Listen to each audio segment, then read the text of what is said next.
Hi hello എല്ലാവർക്കും ചെമ്പനീർ പൂവിൻ്റെ പുതിയൊരു എപ്പിസോഡ് വീഡിയോയിലേക്ക് സ്വാഗതം. അപ്പോൾ നമ്മുടെ ചെമ്പനീർ പൂവിൽ ഇപ്പം നടക്കുന്ന ഭാഗങ്ങൾ എന്ന് പറഞ്ഞു കഴിഞ്ഞാൽ കുറച്ചധികം സങ്കടമുള്ള കാര്യങ്ങൾ തന്നെയാണല്ലേ. നിലവിൽ നമ്മുടെ സച്ചിയുടെ രേവതിയുടെ ബന്ധത്തിൽ ചെറുതായിട്ടാണെങ്കിലും വിള്ളൽ സംഭവിച്ചിട്ടുണ്ട്. ഇടയ്ക്കിടയ്ക്ക് എന്നാലും അവരുടെ ഇതിൽ പ്രണയമൊക്കെ വരുന്നുണ്ട്. എന്നിരുന്നാലും സച്ചിക്ക് പഴയ പോലെ രേവതിയെ അക്സെപ്റ്റ് ചെയ്യാൻ സാധിക്കുന്നില്ല. അതിന് കാരണം നമുക്ക് എല്ലാവർക്കും അറിയാവുന്നത് തന്നെയാണ്. കൂടുതലായിട്ടും ഈ ശ്രീകാന്തിൻ്റെ കല്യാണം നടത്തുന്നതിന് വേണ്ടിയിട്ട് രേവതി കൂട്ടുനിന്നു എന്നാണ് സച്ചി കരുതുന്നത്.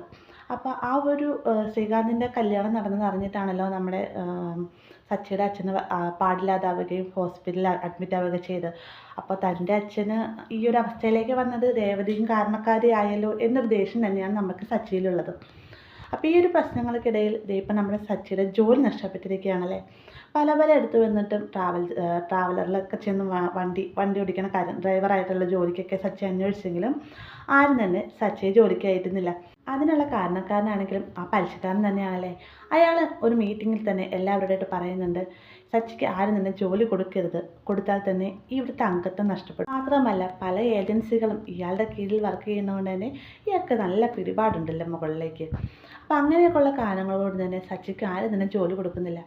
അപ്പോൾ ഈ ഒരു അവസ്ഥയിൽ സച്ചി നടക്കുന്ന സമയത്താണ് സച്ചിയുടെ ഒരു സുഹൃത്തിനെ കാണുകയും അദ്ദേഹം മുഖേന സച്ചി കാർ കഴുകുന്നതിന് വേണ്ടി ജോലിക്ക് പ്രവേശിക്കുകയും ചെയ്തത്.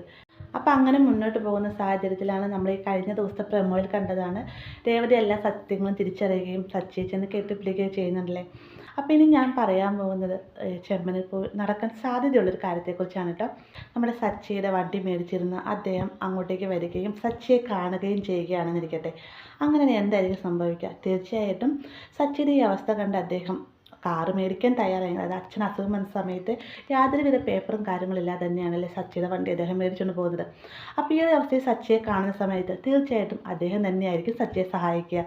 സച്ചിയെ തൻ്റെ വണ്ടിയുടെ ഡ്രൈവറാക്കുകയും പിന്നീട് സച്ചിക്ക് തൻ്റെ വണ്ടിയുമായി തന്നെ ഇണങ്ങിപ്പോകാനുള്ള സാഹചര്യം അദ്ദേഹം ഒരുക്കി കൊടുക്കുകയാണ് കേട്ടോ. അപ്പോൾ ഇങ്ങനെയൊക്കെ തന്നെ ആയിരിക്കും എപ്പിസോഡിൽ വരാതിരിക്കുന്ന ഭാഗങ്ങൾ. വീഡിയോ ഇഷ്ടമായെന്ന് കരുതിയാൽ ലൈക്ക് ചെയ്യാനും സബ്സ്ക്രൈബ് ചെയ്യാനും മറക്കരുത്.